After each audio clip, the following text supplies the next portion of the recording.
Okay, so hello everybody, and welcome to the 88th and final episode of the SparkCast. Joining us today, as usual, is Spark Thomas, well, now just Thomas, from Team Dakota, or from Microsoft Studios. Yes. Hey guys, how are you doing? Alright, so a few months ago, we just got back into why we're here. You mentioned on the last State of Spark that there was an announcement that was forthcoming, and then 2 or 3 months later, here we are. Is this the announcement that you were waiting for back then? Yeah, this is. We went dark for a while. I think my last State of Spark was actually published in February, maybe, or January, and then we also did the Game Jam winners for Developers Game Jam. And internally at that point, we needed to take a hard look at Spark and what we were doing, and worked through this whole process, and ultimately came to the really hard decision that yes, we're gonna sunset Spark, and of course there's a lot of logistics that go into that, and that's how it took a long time to actually able to take this public and let you guys know, and have all of our stuff lined up for it. So, but we are here. We were able to make that announcement last week, and I'm really glad that we were able to. I mean, I wish I had better news to share, but it was like don't definitely, like, it was a really hard decision for us, and I can't say otherwise. It was not an easy thing to do for our team, or for Microsoft in general. But ultimately, it was just a something we had to do. Spark, Spark is it's part of this whole games as a service, and it was just servicing it and doing meaningful updates and publishing fixes and stuff just seemed it became out of hand for the small team that was left with Spark after we switched to going free last year in October.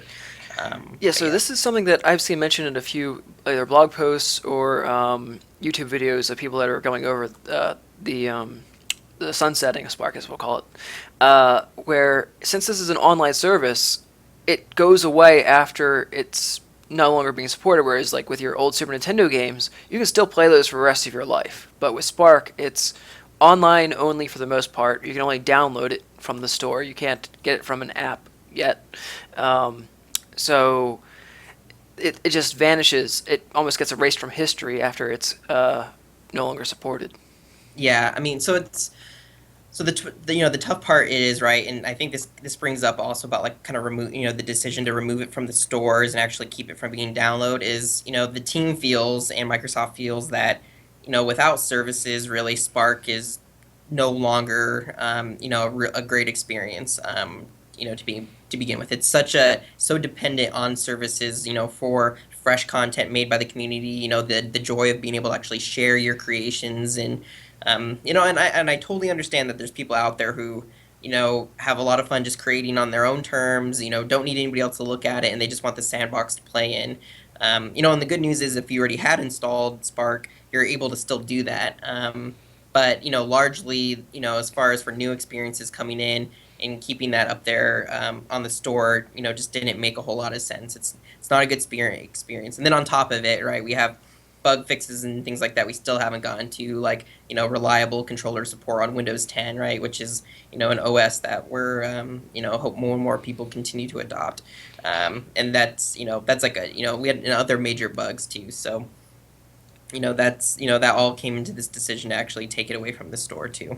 So if somebody from the community were to hypothetically come up with a system that would allow for installation of Spark onto new computers after it's removed from the store, which has already happened, is this something that you would hunt down the people who downloaded it that way, or would hunt down the person who had made the effort to have it be installable? Yeah, I mean, I can't say what Microsoft or Xbox or people would do in that, for the company wide, what they would do.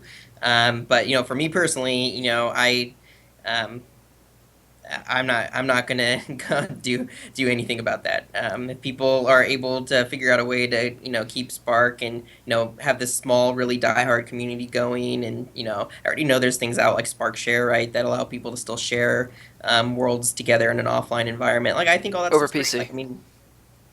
yeah, exactly, on PC. And I mean, I think all that stuff's awesome. That there's options for people who are diehard fans of Spark.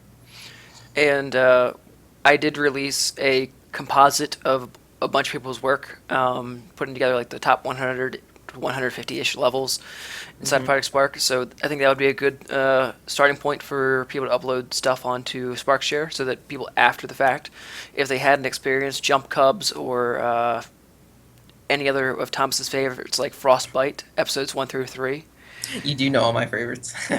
well, Hellshay is amazing. That's true. So that would be a good place for people to be able to still Yeah, find yeah. levels that. You need to update your post too, because I actually, based off of a forum post by Lucid Stew, actually, we put up I real quickly got together a list of pretty much all of the featured worlds we've ever had over the lifetime of Spark. At least I think went until to the point where we were starting to keep records, which was like early 2014. So I did share that up on the forums, and it's totally viewable. You can look through, and it has it has the date it was originally featured for the first time, the creation name, and the creator, their gamer tag. So I think it's a nice little thing to put out there. It's like over 600 creations over the time that we've had over 2 years.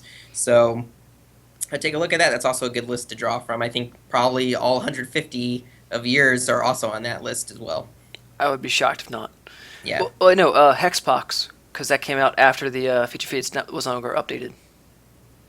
That was it. Another one of Beefcake Pies Yes. newer Yeah. Yeah. levels. Yeah. Yeah. No, I think Beefcake Pie has had like three awesome worlds since since we've been not able to feature any more stuff. Yeah, I just saw on the Ruin Rising feed last night that he has a dynamic terrain creation character system going in too. Hmm. No, that's awesome. No, I love that people are, still passionate, still creating, even after, I mean, like, I totally understand, like, after this announcement, like, it's really hard to stay motivated and, create things, but more power to the people who are, right, and who are enjoying their experience. No, that's awesome. Yeah, I know that there's a few people that are wrapping up their levels. I know Project and Defco had worked together on a chessboard that actually functioned, and so it had Defco's aesthetic versus Project's, you know, coding of an actual chess game. Hmm. So there's that. Um, what's his name? Why am I blanking? Spawn 9. There we go. He's releasing his Conqueror Bastard over the next few Woo! days. Hmm. I think I remember him saying there's about 20 minutes of gameplay in it currently. So I guess he had more planned. Uh, and I know there's a few other people that are also like what's his name? Gene Steeler. He released his work in progress. So a Hmm. bunch of people I, are. I really encourage everybody to don't don't just hold on to your stuff locally and never, like definitely share it out in this last 3 months. And, even right, if you don't want to, if you're not motivated to go and try to finish and wrap up stuff, that's totally fine. But, let other people see it, right? Because I think there's a lot of strength to actually have that stuff out there and people can grab whatever they want, what's interesting to them, and then they can keep jamming on it later. I mean, I really I mean, like Xbox, it's a lot harder, and I totally understand that, but I really do see a passionate community that's able to still, thrive on PC, sharing stuff back and forth and dropping worlds into their folders, and obviously a lot more intimate and, not quite as seamless as as the feed system that would be up. But yeah, no, for sure. There's no reason not to, share up your work in progresses and stuff. Yeah, show people what you made. Let them Yeah. Yeah, let people be appreciate the proud of work the you've stuff. done. Yeah. Exactly. So I did see this mentioned in chat. So I was curious, did the sunsetting of Project Spark have anything to do with the sunsetting of Fable Legends or or even the cancellation of Disney Infinity or anything along those lines? Because it all happened along the same Yeah, same none at time. all. I'm gonna move over a little bit so I can see chat a little bit closer. Yeah, where our sunset is totally independent of what's going on with other studios here at Microsoft Studios. I know there's been some consolidation and moving around and different stuff. So I think there's people and articles and stuff I read about what's going on with first party studios at Microsoft. And ours is just a separate thing. I can't answer anything about other studios, but as far as ours, right? Well, I'm happy to say like there's no layoffs associated with that. I even before this decision got reached, the majority of the team had already moved on to other projects, and this is just kind of formalizing. I was already working on other projects, throughout my time with Spark still in the last few months, and this is just really letting you guys know what the state of Spark actually is. So, but yeah, so I'm really happy that, right now that we're all, keeping busy and working on new and cool stuff. So I've seen it mentioned in a few posts on the forums, but I haven't seen a public a response to it, like petitions to keep Spark alive or anything along those lines. Would it be possible for us to put together like a GoFundMe account for Project Spark and pay for the server costs and for somebody to monitor the feeds from Microsoft? I would just, I mean, obviously I love Spark, right? I'm a community member first before I'm a community manager. And I love the passion. But I mean, as far as, I think Microsoft's and Xbox's, perspective, right? This is a pretty done deal. I don't think I don't anticipate a GoFundMe would actually, if that was even, a route that got decided would be a good decision. I don't think you could, raise enough funds to get to a point where it could sustain it. Like the truth is, Spark really does. This is what we learned through the process of going free, and reducing team size. Last year was that it really does need a dedicated people. On there and a lot of staffing to keep up and really provide a meaningful experience and keep evolving Spark the way it was meant to be. And so when I don't feel like without being able to dedicate this massive amount of resources, because it truly is, like, I think to do Spark justice it does need a massive amount of resources. um you know it it would kind of defeat the purpose, right? So I love the passion and everything. I just don't see that as a direction. But I on the other hand, I really, so I don't really think like the GoFundMe thing's the way to go. But I see that there's like people providing feedback for, at feedback dot Xbox. Definitely do that. Why not? Like, right? If you're really passionate about this genre of, these games that are really focused on creativity, especially with Spark, right? Spark, I think, took creativity up 1,000-fold compared to a lot of other platforms that are out there, especially on console. Um, and and I think letting Xbox and Microsoft know that you guys are passionate and want to see them not forget about this genre and keep investing in it. I highly recommend encouraging you guys to make sure leave feedback for that. So with Kodu, it's still available in the store, and it was available for a long time after, um, until it actually started picking up and getting attention. Uh, Spark isn't getting that same chance. Yeah, so what you say is definitely true. So for those who don't know, so Kodu Game Lab is our predecessor, in a way, and a lot of early thoughts about Spark kind of originated there, especially the visual programming language and things like that. And Kodu is still around today, going strong. It's really popular in education. And it came out in 2009, I believe is the date. Originally started on Xbox 360 and moved over to PC. A lot of so this is stuff you wouldn't know about Kodu is like they've definitely slimmed down. What they're able to keep up. Like the 360s hasn't been supported in a really long time. They made a Windows RT like App Edition, which isn't supported all the time, and they're really focused on just a like Kodu on PC that runs all the way back to, I think, XP. So it's a version that you can take all the way from XP to Windows 10. The big difference about Kodu, and the Spark is really just how ambitious it was. Is where Kodu was always had a small team from the very beginning.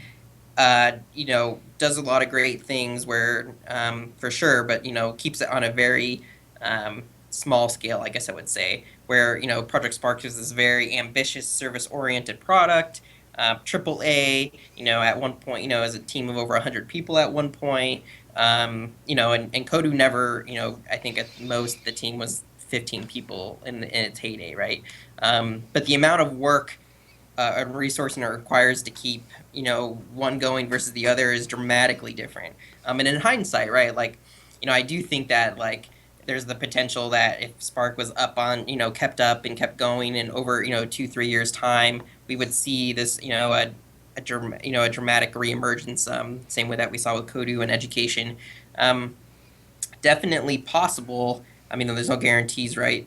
Uh, but the resources needed to get to that point are it's dramatically different, and that's why Kodu still's up and still kicking along and still doing really good things. But unfortunately, we just Spark doesn't fall into that same in same position. And right, and I think back to my original point. So in hindsight, right, like, oh man, should we have did we go a wrong direction trying to make it super services dependent and enabling all these new different experiences between Xbox One and Windows 8.1 and 10 and all that, and and I don't think we did. Like, I know we have this outcome now, and it seems like anybody would do anything right to try to keep Spark up. But I mean, there's experiences that just weren't possible without going that direction, right? The seamless transition between Xbox and Windows 10, everybody playing together and seeing the same UGC, this different touch compal, different input with keyboard, controller, touch, doesn't matter what platform you're on. I mean, I just think that a lot of really unique stuff would have been hampered if they didn't keep this super ambitious vision for Spark. Right, I'm because glad even they did. today, it's very uncommon for cross-platform stuff to actually work together. Like, I can't play Overwatch with you if I have it on PC and you have it on an Xbox One. Yes, I know exactly. I mean, I mean, that's what, and we did this whole cross-platform sharing and stuff a long time ago in 2014, even before this really, this I think in 2015, right? Xbox came out and is like, we're coming back to the PC in a big way, and that's awesome, and I'm really glad. But from the Project Spark side, I'm definitely like, oh well, we were kind of leaders even in before that became more mainstream, right? We were one of the very first, one of the largest apps in the Windows Store. I mean, obviously that's not the case now when you have bigger titles like Gears of War Ultimate Edition and Killer Instinct and these 50 or 40 or 50 gig games coming out. We were like the largest game I think in the Windows Store. We were like at 3.7 gigs at one point, but So, going back to the previous points about something being cut short before it could blossom, even the original Star Trek was canceled originally before it was brought back due to fans' demand, basically going to conventions, stuff like that. Well, I don't mention there being a SparkCon anytime soon. What was the address you said to go to voice our support for a future release of Spark? Or I believe it's I think the standard one is it's user voice. It's feedback.xbox.com. On our forums, a user already created like a voting item. I don't know the name of it, I can't remember, but it's regarding Project Spark, and I think believe keeping it up. But you can leave a comment, you can vote. So yeah, I mean, does that actually why get looked not, right? at, I'm not gonna say or don't do that. does it actually get looked at, or is it just shouting into a cave? Oh, they're definitely looked at. Xbox is super passionate about what comes in there, and I guarantee, there's a good chance that Phil Spencer is going to come up on stage, this E3 and talk about how much they listen to fan feedback. I mean, they've been doing that for the last at least 3 or 4 years, and I know it's true. I know that for a fact. I mean, I'm a community manager, right? And it's all the way from the top to the bottom that users are first and they're our passion, and taking feedback from you guys is number one. So So, speaking of Phil Spencer, this upcoming E3, are we going to hear any new announcements like regarding Spark 2 or anything along those lines of a creation engine type thing? yeah, no, so Team Dakota and Spark are there's not going to be anything like that. As far as other stuff that they're doing, I don't know. But as far as Team Dakota and Spark, we're definitely we won't be at E3.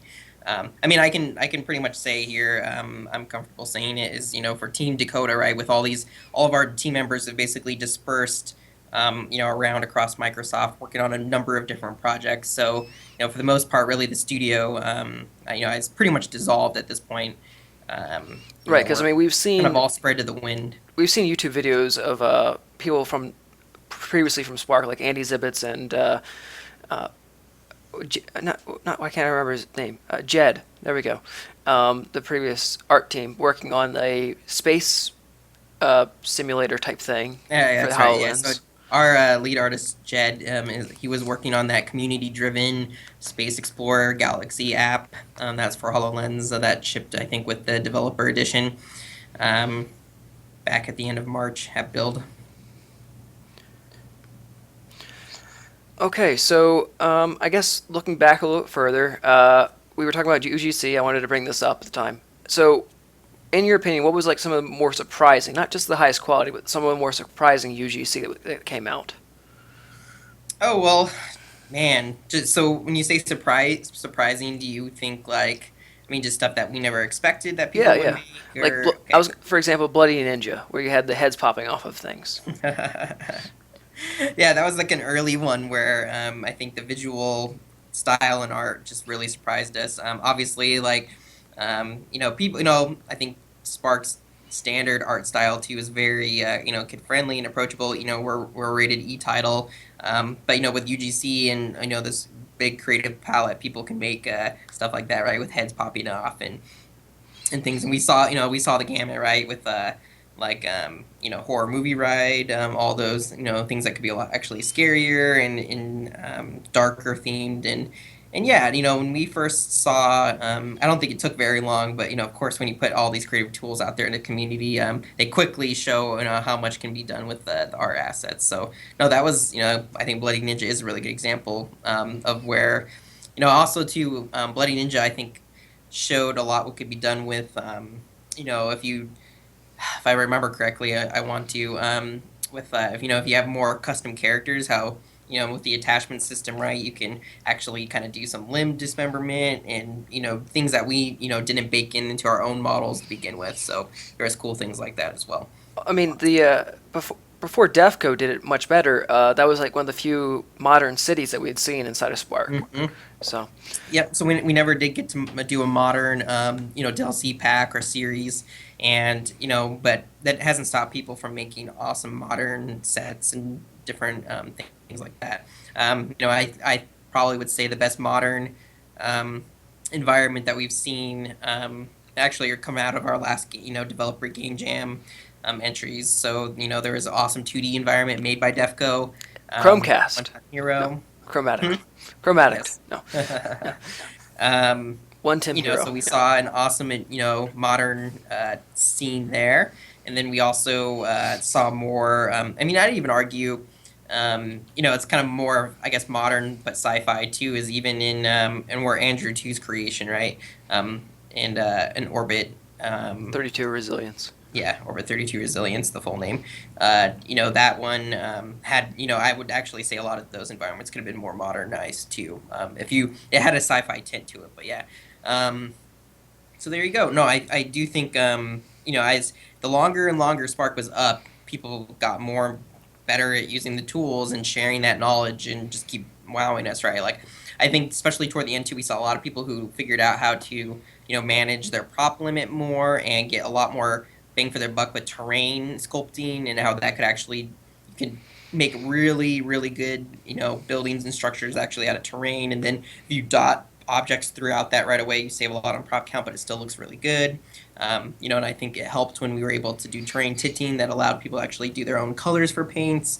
Um, Yeah, so it yeah, showed that like after 1 or 2 years of experience using the engine, you were able to finally start producing things that were high enough quality that people were saying, "I like this game," not just "I like this game for a Spark game." yeah, exactly. I think it definitely took time. Like I think that happened too with how games are really front loaded, right? So the most people who are ever going to play your game are at launch. I mean, and even with Spark is actually before that majority. Lots of people came in during the open beta because it was a brand new thing, and there's actually not very much stuff to play on either out of the Windows Store or the Xbox Store at that time because Xbox One is a brand new platform.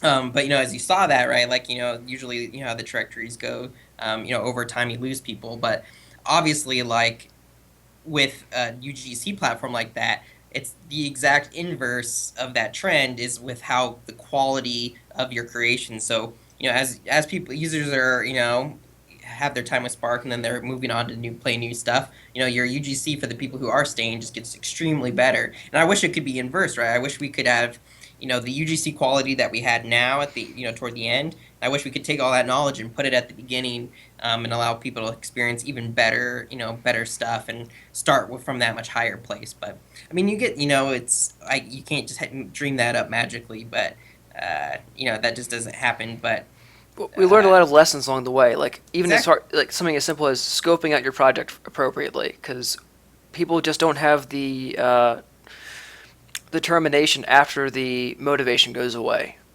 because your motivation will get you so far, and then after that, you just kind of have to be dedicated enough to finish it off. But when you make it too big of a project, you're gonna run out of motivation, and then you're gonna be like, never mind, I'll do something else. It's easy to start. I said a million times. It's easy to start a project. It's impossible to finish one. Yeah, exactly. And that's why, like, there's projects for people, right, that they're their labor of love in a way, and it's, you constantly just keep making it better and better and polishing that diamond, right? But like, I would argue with this announcement, it's time to release that diamond. Don't keep that diamond to yourself and not share it because you see some dirt still on it. Like, no project's ever gonna be perfect. Nothing's ever perfect, and it's really good to get it out there. All right, so I just want to briefly touch on so what led to the decision to stop supporting Project Spark. I mean, no, hadn't seen TU17 the update. We were waiting on that perpetually. My understanding was that has something to do with a licensing issue. Was that like the main cause of why it was decided not to continue supporting Spark? Yeah, so a lot of people bring up this licensing thing, and that was a stopper on our TU17 update initially. So that's what prevented us from getting that out the door, in January or February. But that is not like the main. That's not a reason at all that led to this outcome. I would say, there was just it was really about resources and how much time we could dedicate, able to with other projects coming up, how much time we could dedicate to Spark, and it was just kind of a confluence of all these different things, other priorities. A lot of users off, as Spark's been up for a long time now, so we had a good amount of users, but of course, I think Microsoft would have liked to seen even more people using it. It was funny because Um, I did start seeing a lot of like new people coming in and asking the newbie questions like all over again mhm. as of recently. Yeah, no, I mean, so Spark was a very much, I think, a different game compared to others because we had a much longer tail, and I think that helps with because we were free. We get new people every single day, and that's not a problem. That's awesome, right? We were super excited about that. But yeah, like I mean, it's just ultimately, all these things came together, early this year, and the team just had to reevaluate it and kind of realize that for the community that was there, we weren't doing them justice. I would say at least in doing a keeping to the vision of what Spark was.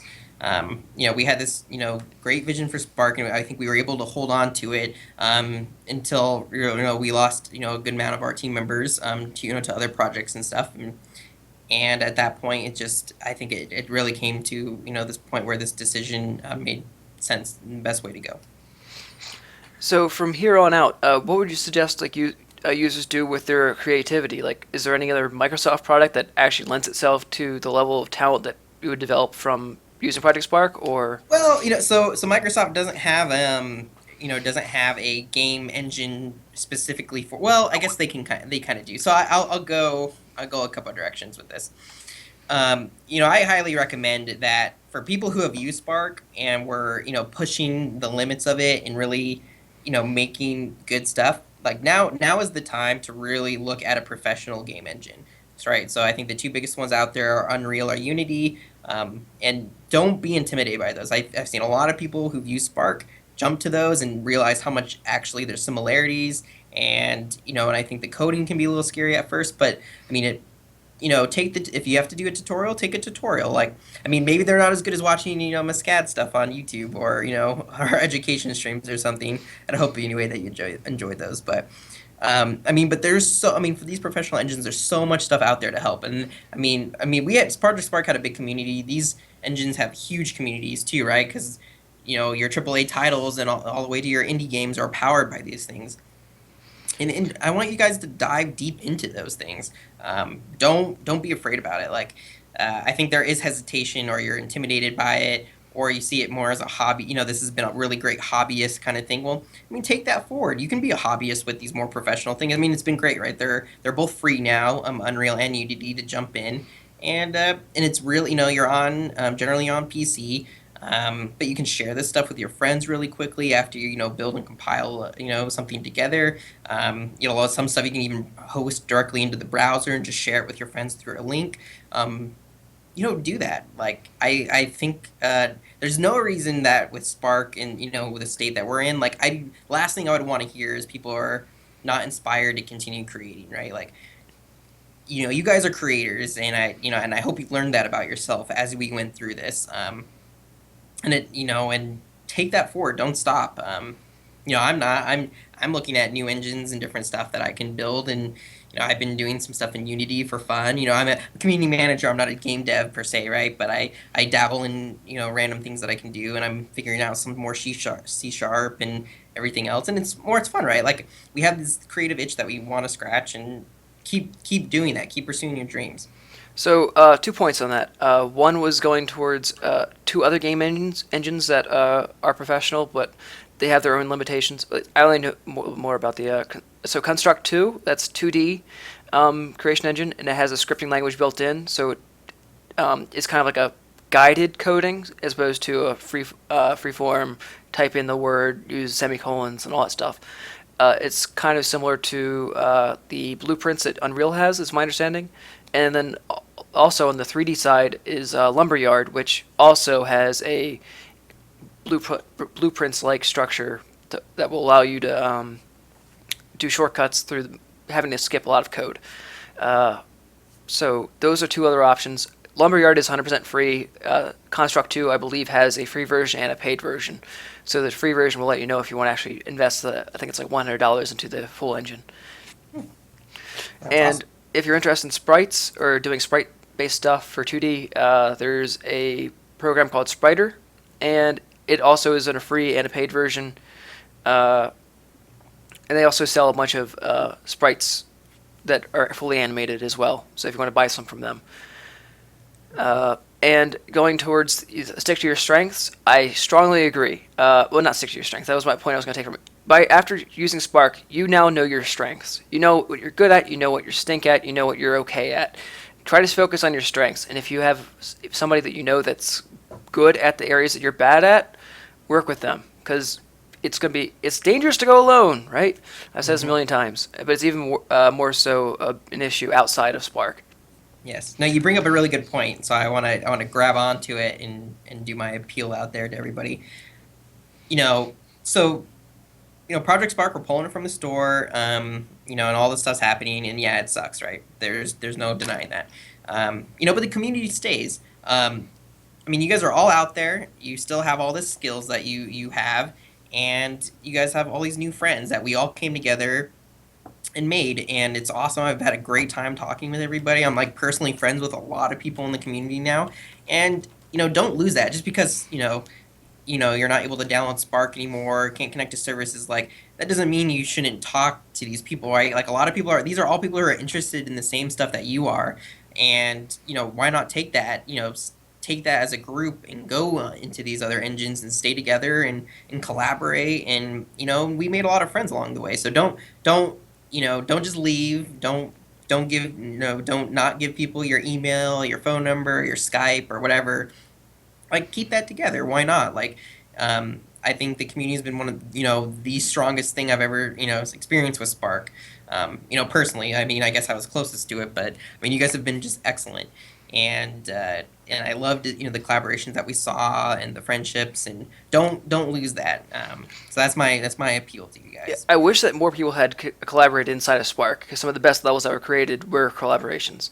But as far as Yeah, I wish we had better collaboration tools in right, Spark. I think that was the biggest thing there, and I really wish we would have been able to go back, and that would have been a much bigger focus early on. but as far as .org will remain open for as long as there's people that are using it. So you guys are welcome to hang out there with your friends, talk about whatever, whether it be working on your new Unity project together or talking about the stuff that's coming out of E3 or baseball. I guess that's fine too. Um, it'll be there for you. Um, and yeah, it's going to be useful to have people that you know have experience working with before or familiarity with to move forward and go into the next thing. I mean, if several people are talking about the same stuff that they're having problems with in Unity, then you can still have the same kind of mutual learning experience that we did in Spark. And I think that was really powerful for a lot of people early on. Yeah, I definitely, and I mean, this is like it's kind of a restart, right? And and I think a lot of people with Spark too is like if you got in early, you grew and learned together, and it's this huge group of people who really stuck together through it. And this is a new reset. So if you weren't part of that early group in Spark, and you feel like you kind of missed out on that because you discovered it a year and a half too late, like, and this is the time, right? Don't be like, oh well, I'm done because this game's getting pulled and I'm out of here. Like there's this whole group of people that it'd be awesome to become part of and go with to whatever the next and latest and greatest thing is.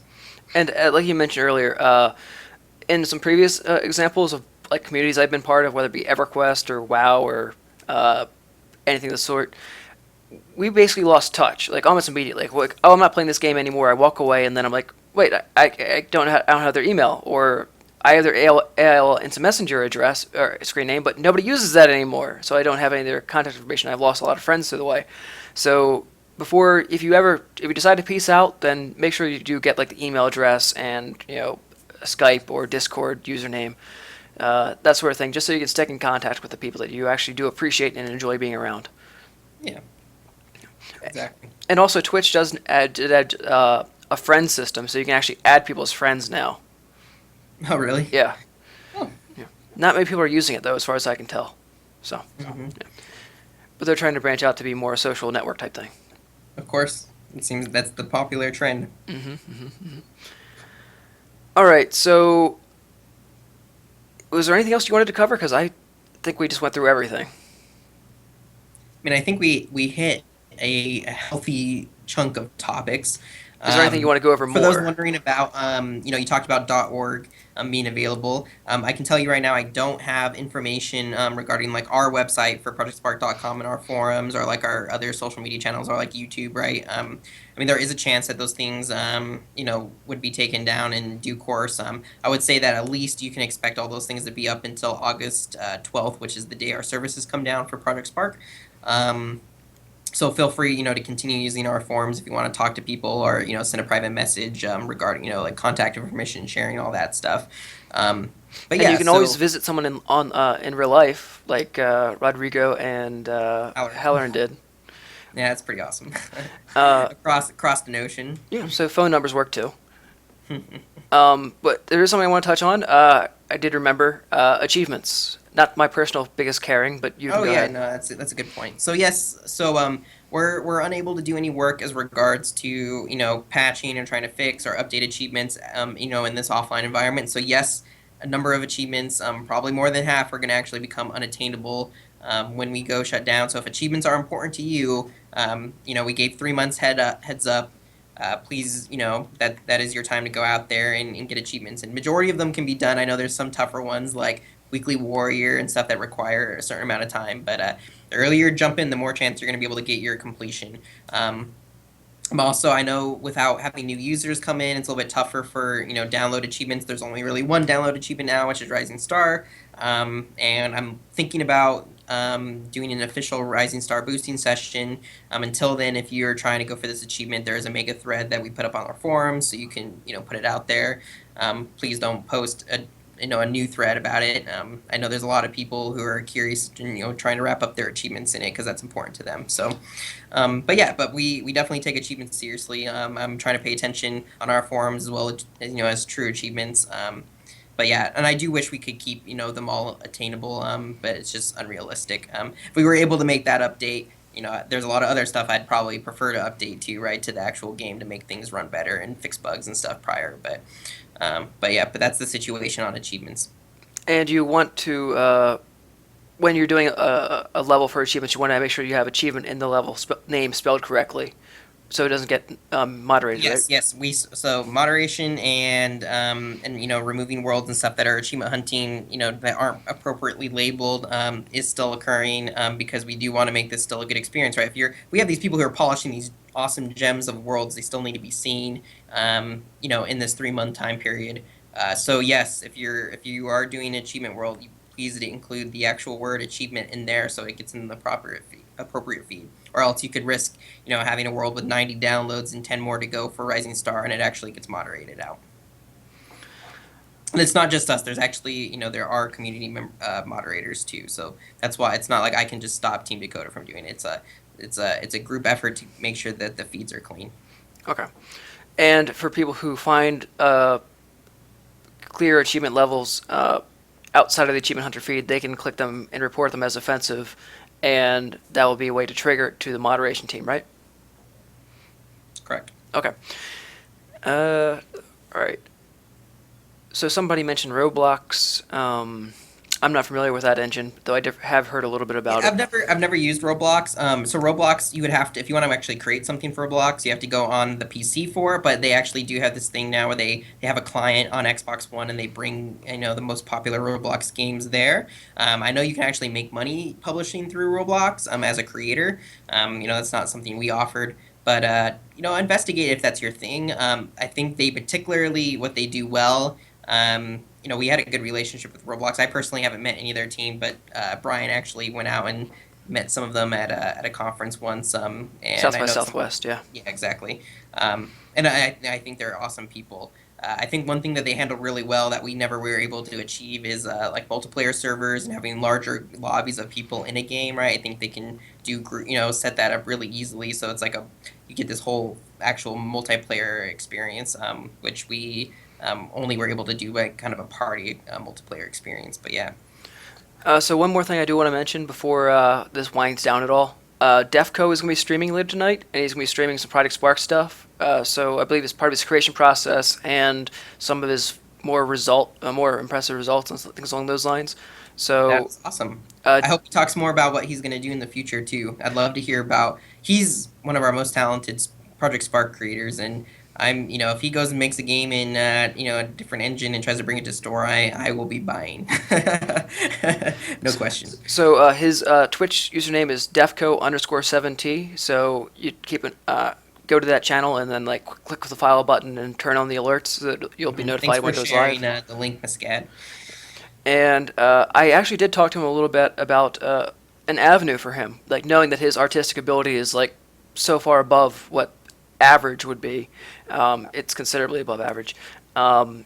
There's actually an avenue to make money just by producing game assets, but not actually producing games. So if you go to the Unity store, you'll actually see a few 2D assets that are the most popular selling, and he can make better stuff than that. I'm confident that he can make better stuff than that. So those would be if you are artistically talented and you want to help support games and make money off games, but you don't have to have the chops to program games or flesh out and make a polished game, from start to finish. Make the assets, sell them, and then you can actually see them used in games, and you will have some input into the design of them just by creating them a certain way. Exactly, and you're enabling, you're empowering people to go out and make awesome looking games, right? That have they're the programming know-how and stuff. There's, always with games, I think there's, there can always be more assets for people out there. It's not just art assets or audio assets either. You can sell coding chunks or engine add-ons and stuff like that. So if you're good at programming, you can also put them on the Unity store. Yes. I want to also give a shout out to an awesome blog post that was done by Swarmhammer. So it'd probably be best to go read it off of project-spark.org. And it's a really good write-up about what to do kind of after Spark if you're this creative person. So he talks about different engines and things like that, and it's a really good read. So I really suggest people go take a look at that. He worked hard on it. Good point. He put a lot of time in that. You could tell because of the length. If you want, a nice, good, solid read. All right. So, is there anything else you want to cover? I think I do want to. I want to use the full hour for sure. So we have 15 minutes. I do. So let's put it out there. I'll think of stuff, but I also want chat. If you guys have questions for me, I'm pretty much open to answering as much as I can. Do you have any more squirrels for sale? I do not. No posters, no shirts. No, is .org still selling anything? No, that's a funny thing. Our store, we shut down our store because they were taking such a huge cut of the sales that it didn't seem right. And then even after we got our cut of it, Google took a big chunk too. So it was kind of like we were barely getting anything. We did the designs for them, but well, we modified the designs that was available, but it just took way too big of a cut. It was like minuscule. It barely covered 1 month of server time after 6 months of or 6 to 8 months of sales. Yeah, Mm-hmm. Gotcha. yeah. So I see some people in chat asking what I'm going to be up to. It's actually not well. So kind of two different projects. I guess right now, neither one of them are probably permanent things for me. But the first is I'm actually just helping out community-wise a little bit on actual Kodu, which we've already talked about earlier. So I have a little bit more experience working actually on the educator front in education with Spark. So I'm helping with Kodu on that small team to do some social media education and other stuff. So that's been a good opportunity for me, and it's interesting, right? I've been able to do a lot of comparisons and see what allowed Kodu to actually maintain and still keep up for this long time. And then I've also started actually helping a bit with a new thing by Microsoft called Bot Framework. So Bot Framework is this tool. It's a developer platform that was announced at Build, and it's all about enabling devs to basically build a bot in one place, connect it to basically deploy it across a number of different chat channels without changing any of your code. So it hooks up to like Kik and Facebook Messenger and Slack and Skype and all these different things. And we're going to start seeing really, really cool and unique experiences coming out. Regarding conversations, right? Conversations is this new platform for Microsoft. And I'm really looking forward to see that. So I'm happy to be able to help contribute to that in a small way too. Are they all teenage girl AI? Not quite. No. Okay. But yeah, so that is what I'm doing right now. I'd like to probably move back toward community management in gaming because that's totally my passion. I love all these new titles coming out from Xbox and different things. But I'm pretty I'm currently happy. Obviously I'm not laid off or anything right now, so that's a a good thing for me, obviously. But yeah, these are two interesting projects for sure. Oh, I did want to ask you, and I did want to get the rest, everybody else, to pressure you to release all the concept art that was in Spark. Uh, oh, for the concept, you want to do a concept art? Yeah, Um, concept art dump. um, yeah, I mean, for the most part, you guys have everything. That's not true. I mean, I know that there's more because you've been able to come to the studio or whatever, but I think I've honestly shared the amount of that I'd be able to share. Um, even when a project goes, it goes this direction, it's not a free for all of like, here's everything.